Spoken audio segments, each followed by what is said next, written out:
Welcome to my kitchen. I am going to make bread today. I'm back to my new roots, Sarah Britton's website. I made her granola bars the other day, and this is also a recipe that I have made many, many times. It's absolutely great and really, really simple.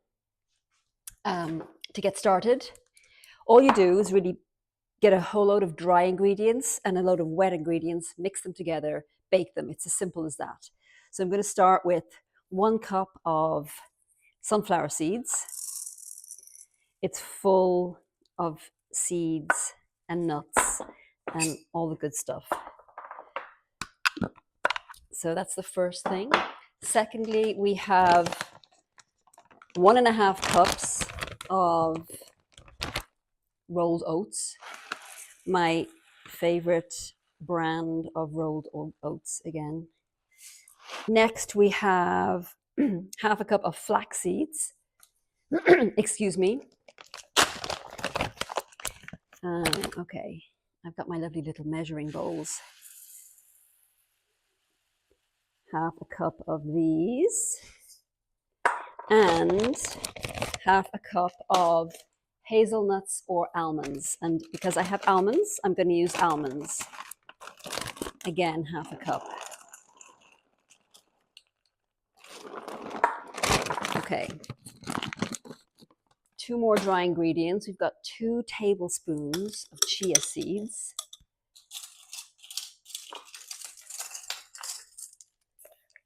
These help to glue the whole thing together. And I think it's, how many? 4, oh no. How much flax? Oh, 1/2 cup. 1/2 cup of flax. You would think I'd remember the quantities, given I've made this recipe about 50 times. But, okay, 1/2 cup of flaxseed. Oh yeah, and salt. 1 teaspoon.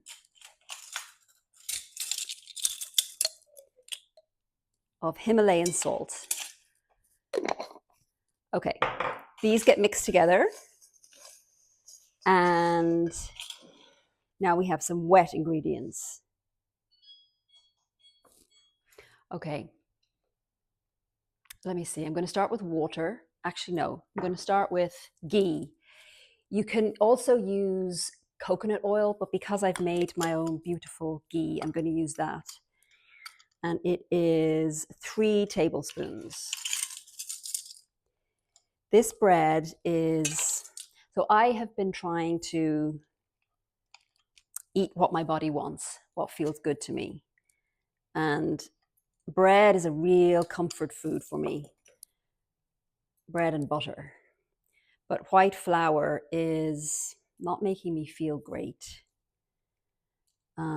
Spiking my blood sugar, kind of feel bloated, but I still want to eat bread. And this is a gorgeous alternative. It's really, really filling. 2 slices, it's all you need for a meal. It's also really good toasted.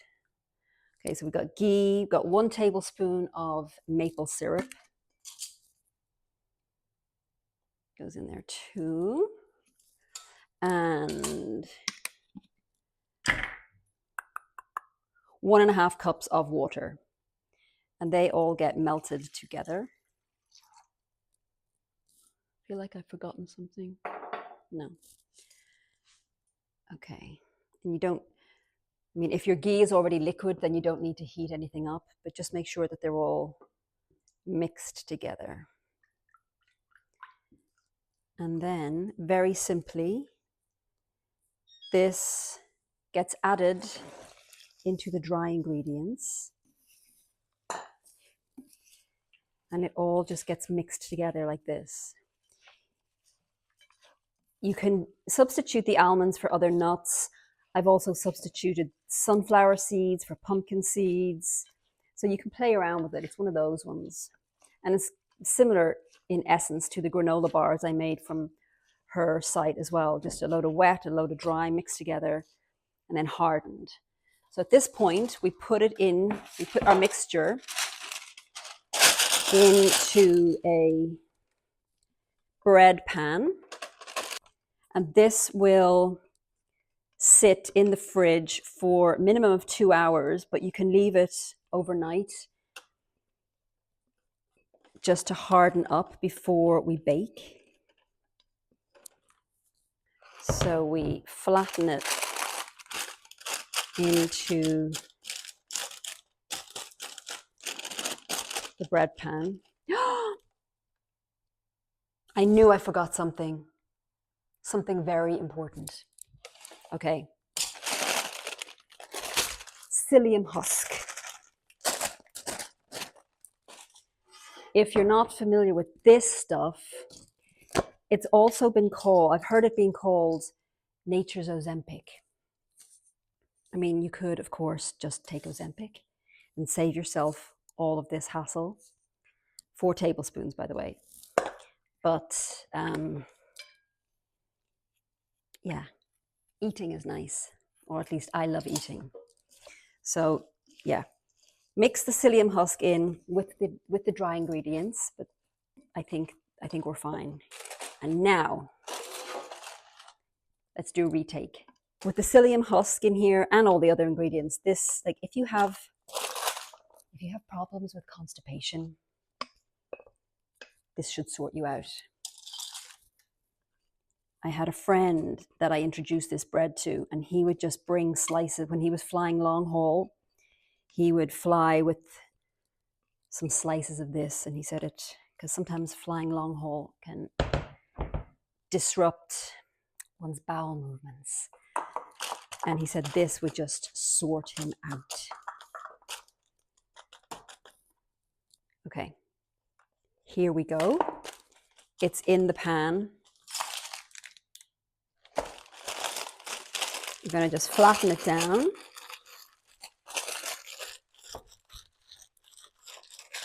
Leave it for 2 hours and then come back and bake it. See you later. Okay, it's been about 2 hours. My bread mix has been sitting in the fridge. It's nice and solid.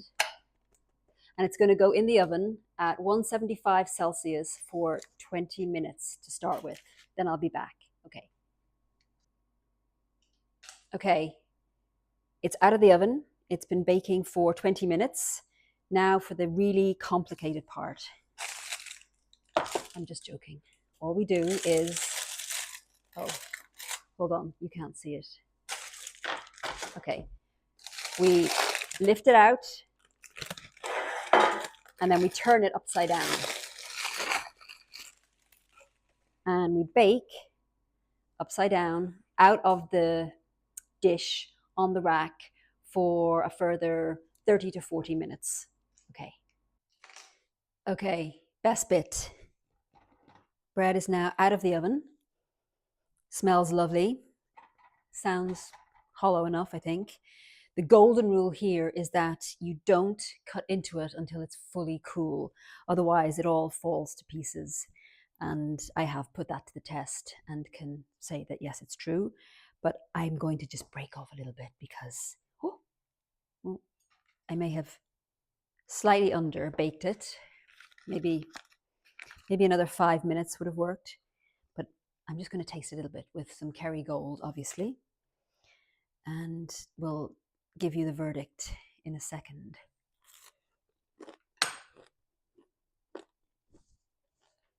It is so delicious.